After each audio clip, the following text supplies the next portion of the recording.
வணக்கம். சொல்வனம் புனைவு வனத்திற்கு யாவரையும் வரவேற்கிறோம். இன்று கலந்துரையாட எடுத்துக்கொண்டுள்ள கதை எது தர்மம். இதன் ஆசிரியர் சுகவனேஸ்வரன் நம்மோடு இணைந்துள்ளார். இவரை பற்றிய ஒரு சிறு அறிமுகம். இவர் கால்நடை மருத்துவர். இவரது இயற்பெயர் KS ஸ்ரீராம். இவர் சென்னை கால்நடை மருத்துவக் கல்லூரியில் மெட்ராஸ் வெட்டினரி காலேஜில் முதுநிலை பட்டம், அதாவது MASc கால்நடை மருந்தியல் மற்றும் நச்சியல் துறை, அதாவது ஃபார்மகாலஜி அண்ட் டாக்ஸிகாலஜி, அதில் படித்து தங்கப்பதக்கம் பெற்று இப்போ தமிழ்நாடு அரசு பணியில் கால்நடை மருத்துவராக பணியாற்றி வருகிறார். இவர் அமேசானில் இவரோட ஒரு கவிதை தொகுப்பு நினைவனை உழைப்பு அப்படிங்கிறது வந்திருக்கு. அதை தவிர இன்னொரு கவிதை தொகுப்பு இப்போ ஒரு போட்டிக்காக சமர்ப்பித்திருக்கிறார். அவரோட சில சிறுகதைகள் சிறுகதைகள்.comல பார்க்கலாம். அதை தவிர இவர் ஒரு ஒரு அவரோட சிறுகதை தொகுப்பு ஒன்று வெளிவர காத்திருக்கு. வாங்க சுகணேஸ்வரன், எப்படி இருக்கீங்க? நல்லா இருக்கேன் மேடம். வணக்கம், ரொம்ப நன்றி மேடம். எது தர்மம் அப்படிங்கிற இந்த சிறுகதை இன்றைய நகர வாழ்க்கையில் நெருக்கடியான சூழ்நிலைகளில் மனிதன் எதிர்கொள்ளும் நெஞ்சை நெருக்கும் ஒரு தர்ம சிக்கல் அதை மையமாக வச்சிருக்கேன். அதுவும் அது ஒரு பேருந்து நிலையம் அப்படிங்கிற ஒரு அன்றாட ஒரு சூழ்நிலையை எடுத்துட்டு அதில் மனித மனதோட உள் போராட்டத்தை செய்ய முடியலையே, இது நல்லதா அப்படின்னு அவனோட மன வேதனையை காட்சிப்படுத்துது. இந்த கதை தொடர்பாக அவங்ககிட்ட சில கேள்வி கேட்கணும் போல தோணுது. இந்த கதை உருவாகிறதுக்கு உங்களுக்கு ஊக்கம் அளித்தது என்ன? அன்றாடம் நம்ம வாழ்க்கையில அனுபவிச்ச சம்பவங்கள் தான் மேடம் இந்த மாதிரி கதை எழுத வச்சது. இப்ப எழுத்தாளர் ஜெயகந்தன் ஐயா சொன்ன மாதிரி வாழ்க்கை தான் எழுத வைத்ததுன்னு சொல்லி ஒரு போட்டியில சொல்லி, அந்த மாதிரி பேருந்து நிலையத்துல அந்த மாதிரி கஷ்டப்பட்ட மக்கள்ல இருந்து வந்தவன் தான் நானும். அந்த மாதிரி அன்றாடம் காட்சிகளை பார்த்தவன் தான் நானும். அந்த மாதிரி மக்கள்ல ஒருத்ததான் நானும். நான் ஒரு நல்ல நாள் ஒரு முகூர்த்தம் அப்படின்னா ஒரு பேருந்துல ஏறி போறது அப்படின்றது எவ்வளவு சிரமம்ன்றது எனக்கு தெரியும். நான் அப்படிதான் வளர்ந்து வந்திருக்கேன் இல்லைங்களா. அதனால நான் பள்ளிக்கூடத்துக்கு போகும்போதும் அப்படிதான் போயிருக்கேன். அதனால அந்த கஷ்டம்லாம் எனக்கு தெரியும், அந்த அனுபவம் எனக்கு தெரியும். அந்த மக்கள்ல இருந்து ஒரு ஆள் தான் நானுமே. அதனால என்னால அந்த நிகழ்வை கூட ஒரு கதையா பிரதிபலிக்க முடியும்னு தோணுச்சு. அதனால அதை பதிவு பண்ணேன். அதுதான் இந்த கதைக்கு என்ன எழுத வைக்கிறதுக்கு ஊக்கமா இருந்தது. அந்த பின்புலம் தான். ஏன்னா அது எனக்கும் நடந்திருக்கு. அதுல இருக்கிற மக்களும் நான் தான், அதுல இருக்கிற முக்கிய கதாபாத்திரமும் நான் தான், அதுல வர்ற பிச்சைக்கார கதாபாத்திரமும் நான் தான், எல்லாமே நான் தான். ஏன்னா எல்லா கதாபாத்திரமாவும் நின்றுதான் அதை எழுதுறேன். ஏன்னா அத வெளியேந்து பாக்குற ஒரு ஆளாவும் நான் இருந்திருக்கேன். அதுல சொல்லப்படுற கதை மாந்தர்கள்ல வர்ற எண்ணற்ற கடைகோடி மக்கள்ல ஒருத்தனாவும் நானும் இருந்திருக்கேன். பள்ளிக்கூடத்துக்கு இந்த மாதிரி அடிச்சு பிடிச்சி பஸ்ல ஏறி போயிட்டு வர நிலைமை எனக்கு ரொம்ப வருஷம் இருந்திருக்கு. நிறைய மாணவர்கள் போலவே எனக்கு இருந்திருக்கு. நான் பிறந்து வளர்ந்தது காரிமங்கலம் அப்படிங்கிற ஒரு தருமபுரி மாவட்டத்துல. இப்ப தருமபுரி மாவட்டத்துல நான் படிச்சேன். அப்போ எங்க ஊருக்கு பஸ்ஸுக்கு கிடைக்கும் போது நான் இந்த மாதிரி நிறைய அல்லாடிப்பேன். ஒரு முகூர்த்த நாளா இருக்கட்டும், ஒரு பண்டிகை நாளா இருக்கட்டும், லீவ் நாளா இருக்கட்டும், ஸ்கூல் முடிஞ்சு வரும்போது அந்த ஆபீஸ் ரஷ் ஹவர்ஸ் எல்லாம் இந்த மாதிரி நிறைய அனுபவப்பட்டேன். அதுதான் மேபி வெளியே வந்திருக்கேன்.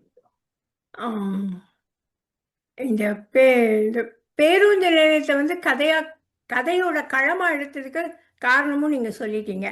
ஆனா இது கிராமத்திலிருந்து வந்ததுனால இல்லை,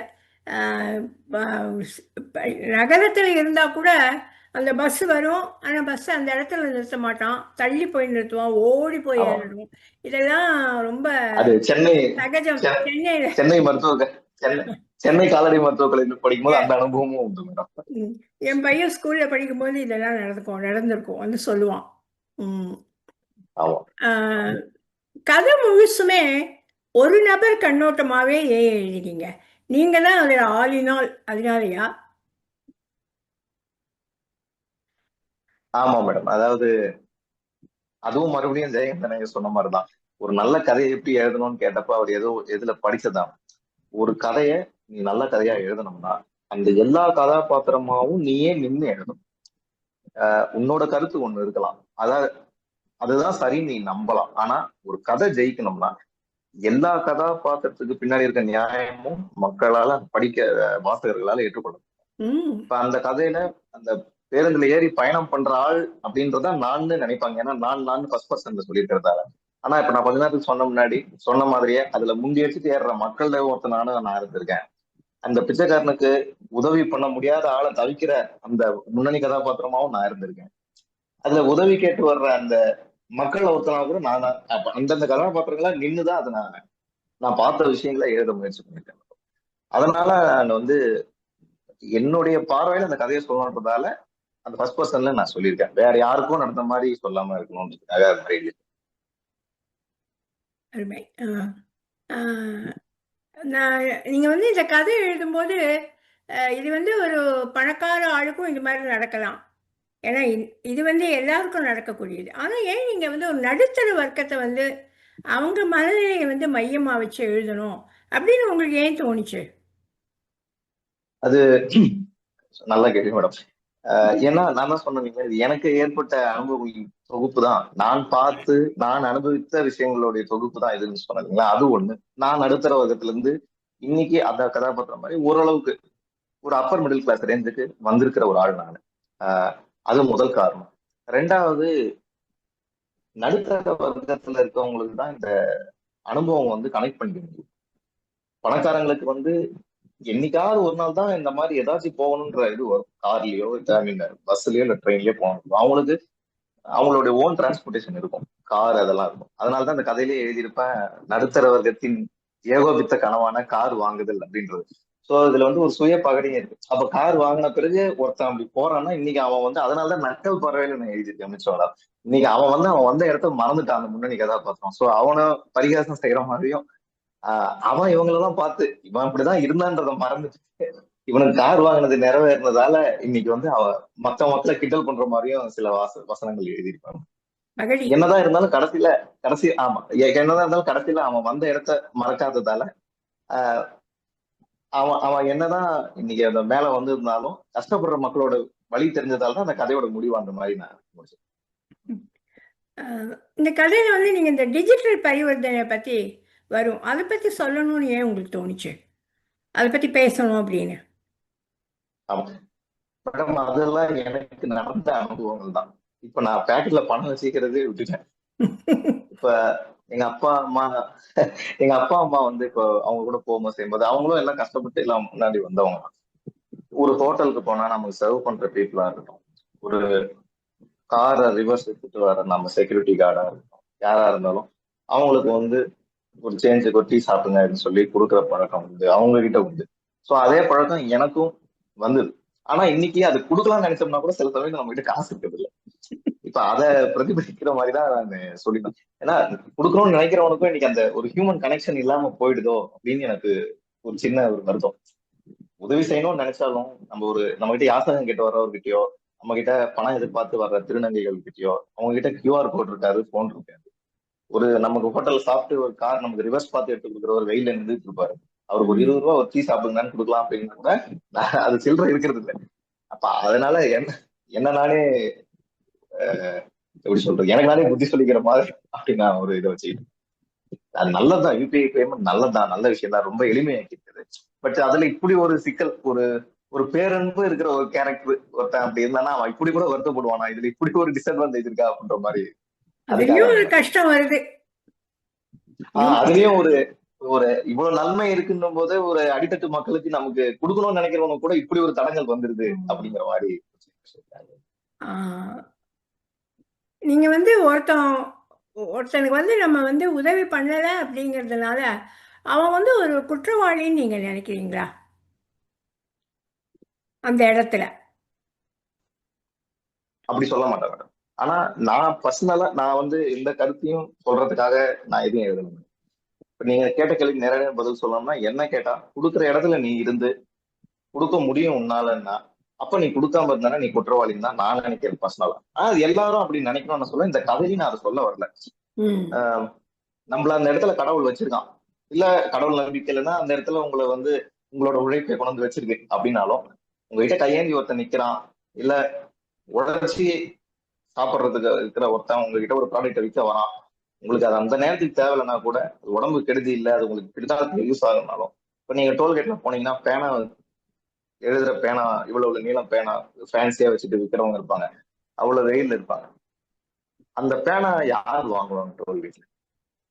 அவங்க வீட்டுல ஒரு பையன் ஒரு டைரி மில்க் சாக்லேட் கேட்டிருக்கான்னு வச்சுக்கோங்க, அது 50 ரூபா 60 ரூபா அப்படின்னா அது வாங்கிட்டு போனோம்னா அவன் 5 பேனா வைக்கணும். ம். இப்ப எனக்கு இப்படி ஒரு ஒரு தோணும். இப்ப என்கிட்ட அதுக்கு 50 ரூபா இருக்கு, அது வாங்கினா நான் ஒரு 4 பேப்பர் எழுத முடியும், எதுவும் வேஸ்டா போக போறது இல்லை. அந்த 50 ரூபாய் மிச்சம் பண்ணி நான் என்ன பண்ண முடியும்? இல்ல ஒரு வயசானவர் வந்து ஒரு பாட்டி கேக்குறாங்க அப்படின்னா அந்த காசு என்னால கொடுக்க முடியும்னா கொடுத்து.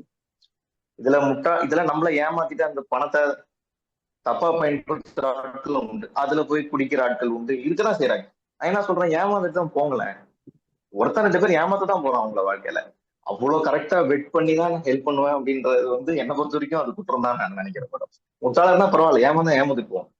10 பேர் ஏமாத்தினாலும் 100 பேர் உண்மையிலேயே நம்ம கிட்ட உதவி கேட்கறவன் அந்த ஒரு வேளை டீ சாப்பிட்டானா கூட அவன் உயிரை காப்பாத்துறதுக்கு அது உதவும் அப்படின்னு நான் நம்புறேன். ம். இந்த நடத்துனர், ஓட்டுநர் இவங்கெல்லாம் வந்து பாட்டை சத்தமா வைப்பாங்க ஓட்டும் பொழுது. நானும் அனுபவப்பட்டிருக்கேன் அங்க இருந்த பொழுது. இது வந்து இந்த சமூகத்தோட ஒரு பொதுவான மனநிலைன்னு நினைக்கிறீங்களா? அதனால தான் அதை வந்து எழுதணும்னு தோணிச்சா? ஆமா மேடம், இது எல்லாமே வந்து நான் சிறுவனா பள்ளிக்கூடத்துக்கு போறதுல இருந்து இப்ப இன்னைக்கு நான் போனாலும் அதை அனுபவிச்சுட்டு இருக்கேன். சோ, ஒரு கட்டத்துல என்ன பண்ணிட்டாங்கன்னா, அரசாங்க பேருந்துகள்ல வந்து இந்த மாதிரி படங்கள் திரையிடுவதையோ இல்ல பாடல்கள் அதிகமா வைப்பதையோ தடை பண்ணிட்டாங்க. ஏன்னா அப்ப வந்து புது படத்தெல்லாம் இந்த மாதிரி அப்ப ம். டிவிடி எல்லாம் இருந்து சமயம். ஆ, அதனால அரசாங்க பேருந்துகள்ல அந்த பிரச்சனைன்றது கிடையாது. அப்படியே நீங்க அரசாங்க பேருந்துகள்ல பாடல்கள் வச்சாலும் ரொம்ப மெல்லிசான எஃப்எம் தான் போடுறாங்க. டிரைவர்ஸ் வந்து லாங் டிஸ்டன்ஸ் பஸ்ஸில் தான் போடுறாங்க. தனியார் பேருந்துகளை நம்பிதான் நான் பெரும்பாலும் இருந்தேன் மேடம். ஏன்னா அந்த டைமிங்கு நான் எனக்கு அவங்க தான் கிடைப்பாங்க. அவங்க பாத்தீங்கன்னா உள்ள நீங்க நல்லா ஏறி உட்காந்தீங்கன்னாலும் தலைவலியோட நம்மள வெளியே அனுப்பணும் அப்படின்றதுல இந்த சவுண்ட் சிஸ்டம் எவ்வளவு இதா வைக்க முடியுமோ அவ்வளவு ஹார்ஷா வச்சிருப்பாங்க உள்ளுக்குள்ள. அதுவும் கேட்கவே சகிக்காத பாட்டா போடுவாங்க. ஒரு நல்ல பாட்டா போட மாட்டாங்க. ஒரு இளையராஜா பாட்டோ எம்எஸ்பி பாட்டோ ஒரு கண்ண கண்ணதாசன் வாலி ஐயா பாட்டோ எல்லாம் போட மாட்டாங்க. இந்த நேரத்துல ட்ரெண்டிங் என்ன இருக்கோ டங்கு டங்கு டங்குன்னு அடிக்கணும். உள்ள நல்லா ஏறி உட்காந்தீங்கன்னா அடிக்கிற வெயிலுக்கும் அந்த டயர்டுக்கும் நமக்கு மண்டை வலியோடு வெளியே அனுப்புவாங்க. இதெல்லாம் ஒரு பகுதி செய்யணும்னு எனக்கு ரொம்ப நாளா உள்ள தோணிட்டு இந்த நிலைமை மாறிச்சான்னு பார்த்தா சமீபத்துல நான் வந்தாலும் அதே மாதிரிதான் இருக்கிறாங்க இன்னும். அது இன்னும் இப்ப மோசமா இருக்கு இப்ப இருக்கிற பாட்டு போட்டாங்கன்னா. அது எனக்கு அதை சரி உள்ள சொல்லணும் அப்படின்றதுக்காக ஒரு நக்கலா சொல்லணும்ன்றதுக்காக இதை வச்சிருந்தேன். படிக்கும்போது நான் ரொம்ப ரசிச்சேன். ஏன்னா அதெல்லாம் அனுபவிச்சிருக்கோமே, அதனால. ரொம்ப நன்றி. ம். அதெல்லாம் நானும் அனுபவிச்சிருக்கேன், ஃபர்ஸ்ட் ஹேண்ட் எக்ஸ்பீரியன்ஸ் எல்லாமே. எங்க ஜெனரேஷன்லேருந்து உங்க ஜெனரேஷன் வரைக்கும் அனுபவிக்கிறாங்க. ம். இப்பவும் அப்படிதான் மேடம் இருக்கு. கதையில வந்து அந்த வாசனை ஒவ்வாம, அப்புறம் அந்த ஒலிகள், இந்த சத்தம் தான், இதெல்லாம் வந்து கதையோட ஓட்டத்துக்கு தேவை அப்படின்னு நினைச்சீங்களா? அப்புறம் உட்காரத்துக்கு முன்னாடியே எடுத்து போட்டு இடம் வந்து புக் பண்ணுறது, சும்மா ஒரு துண்டை போடுறது, வெளியில இருந்து ஒரு குழந்தைய உள்ள தூக்கி போடுறது, அது இருக்கு இங்கே 4 பேருக்கு போட்டு வச்சிருக்கான் பாருங்கங்கிறது, இந்த மாதிரி எல்லாம் இருக்கும். அதெல்லாம் சொல்லணும்னு உங்களுக்கு தோணி இருக்கு, அதனால தான் நீங்க பூத்தினீங்களா? இல்லை இந்த கதைக்கு ஆமா தேவை மேடம். அப்படிங்கிறதுனால பூத்தினீங்களா? இல்ல இதெல்லாம் இந்த கதைக்கும் இதெல்லாம் தேவை. அதே சமயத்துல நான் இதெல்லாம் அனுபவிச்சிருக்கேன். இதெல்லாம் நக்கலாவும் இன்னும் எந்த நிலைமையும் மாறல. இன்னமும் மக்கள் இவ்வளவு கஷ்டப்பட்டு டிராவல் பண்ண வேண்டிய நிலைமையில அன்றாடம் இருக்கதான் செய்யறாங்க.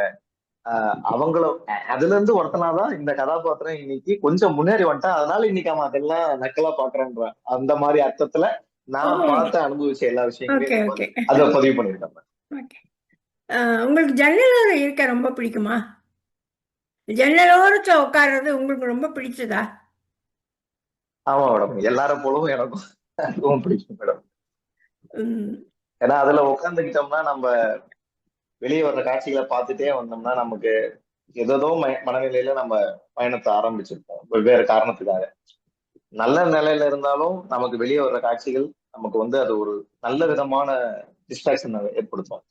மோசமான மனநிலையை ஏற்படுத்தியிருந்தாலும் ஒரு சாமி கோயில் கிளாஸ் ஆகுதுன்னா நமக்கு ஏதோ ஒரு மனநிலை கிடைக்கும்.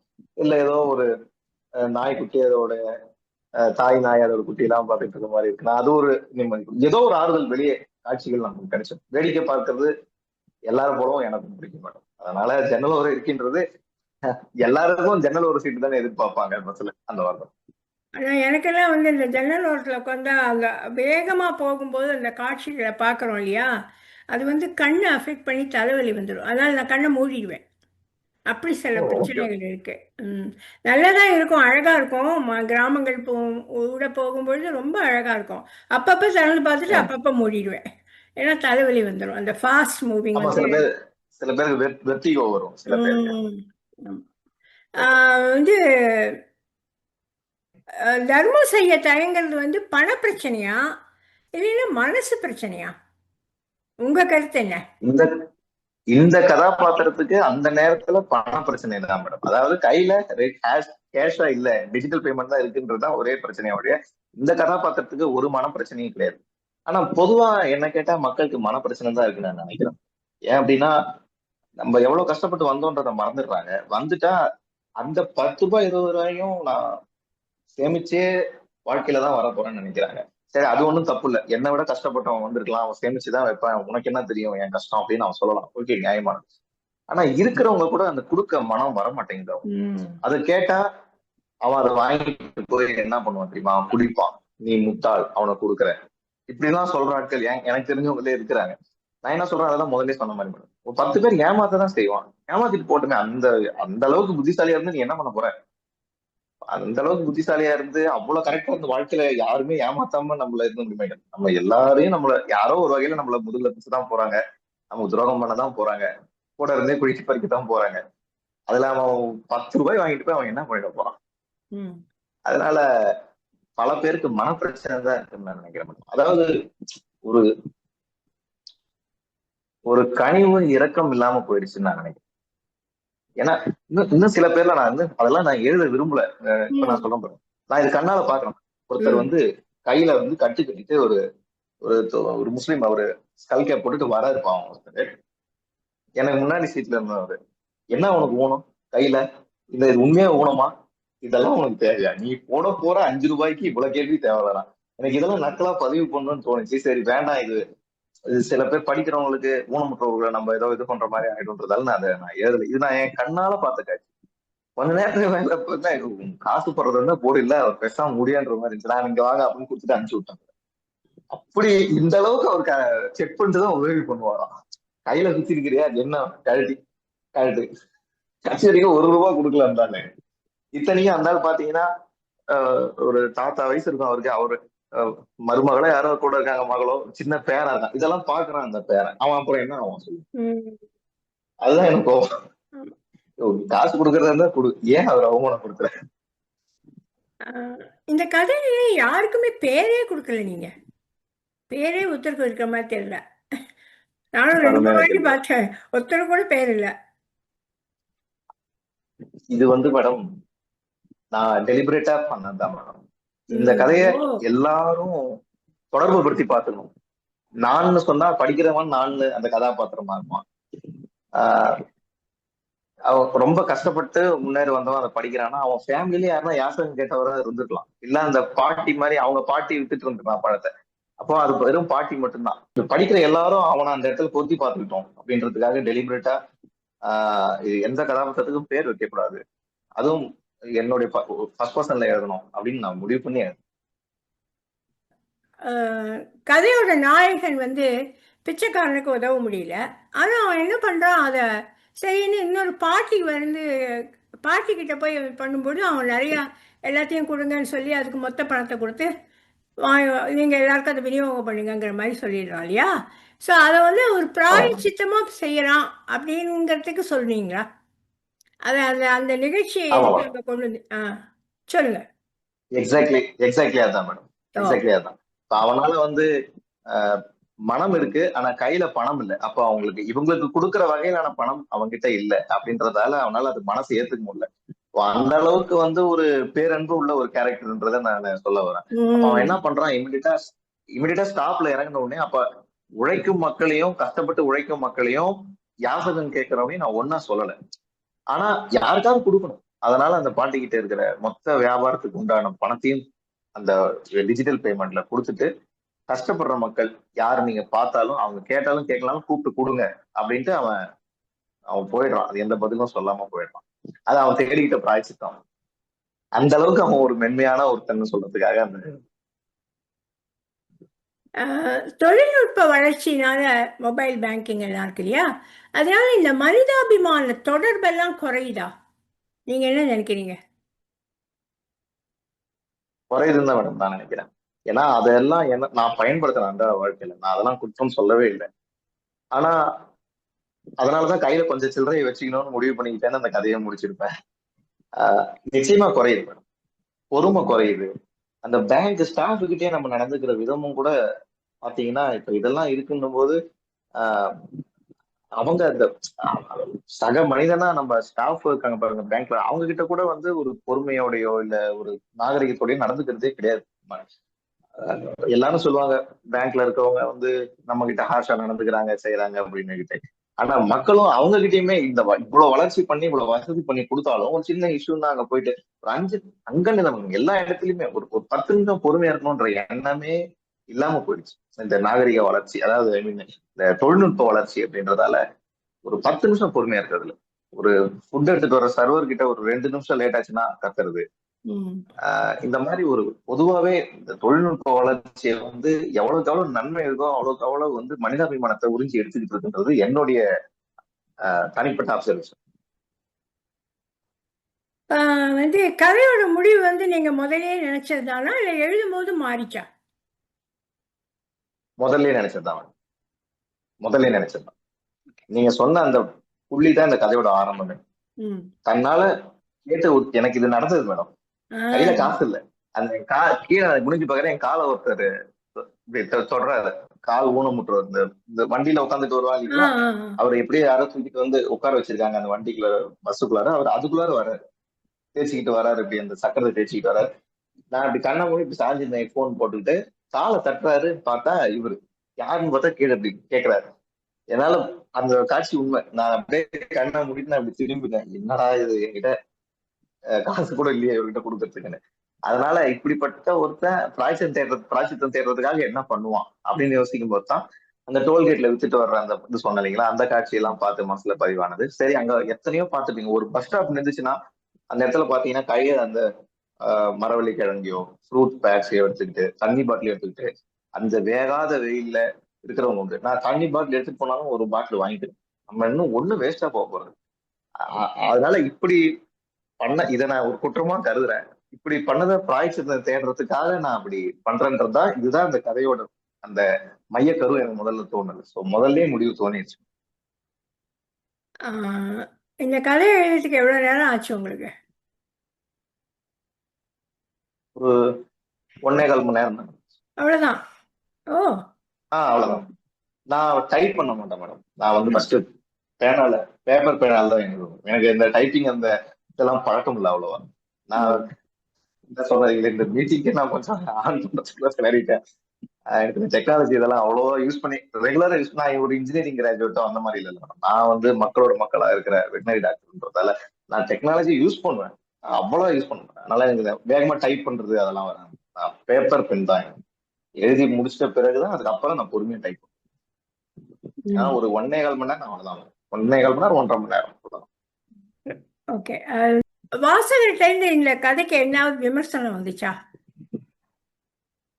இல்ல மேடம், இன்னும் எனக்கு சொல்லுனத்துல பப்ளிஷ் பண்ணதுக்கு அப்புறம் வந்து வாசகர்கள் யாரும் எனக்கு வந்து இது வரல. நீங்க தான் முதல் அங்கீகாரம் கொடுத்துருக்கீங்க இந்த மாதிரி ஒரு இன்டர்வியூ இருக்கு. இத படிச்ச ஃப்ரெண்ட்ஸ், ஃபேமிலி மெம்பர்ஸ், ஆ, தெரிஞ்சவங்க அவங்க வந்து ரொம்ப நல்லா, அவங்க ரொம்ப நல்லா இருக்குன்னு பாருங்க. அதான். தெரியாத அப்போ வாசகர்கள், அதாவது படிச்சவங்கன்னு ஓகே, இன்னும் அந்த வரல, மாதிரி. தெரிஞ்சவங்களுக்கு தெரிஞ்சவங்க. ஆ, இந்த கதை எழுதும்போது உங்களுக்கு என்ன உணர்வு வந்தது? ஒரு மாதிரி ஒரு பேத்தாஸ் ஆர் அந்த மாதிரி மனசு ரொம்ப கஷ்டப்பட்டதா? நான் கஷ்டப்பட்டதை பிராய்ச்சம் தேடுற ஒருத்தனா நான் எழுதின மேடம் அது. அதுதான் என்னுடைய உணர்வு. அது இது நீங்க சொன்ன மாதிரி நீங்க அனுபவிச்சது இன்னும் எதுவும் மாறலன்ற மாதிரி இதெல்லாம் இன்னும் தொடர்ந்துட்டு தான் இருக்கு. இதுல நம்ம மனிதத்தை இழந்துடக்கூடாது. முடிஞ்ச அளவுக்கு நம்ம மனிதாபிமானத்தோட கருணையோட இருக்கணும் அப்படின்ற எண்ணத்தோட எழுதினேன். அதாவது மனிதம் வளர்ந்துட்டே வருதுன்னு நினைக்கிறேன். சரி, இன்னும் நிறைய எழுதுங்க. சொல்வனம் சார்பாக வாழ்த்துக்கள். மீண்டும் சொல்வனம் ரொம்ப நன்றி. புனைவு வர மீண்டும் சொல்வனம் புனைவு வரத்தில் சந்திக்கும் வரை அனைவருக்கும் வணக்கம்.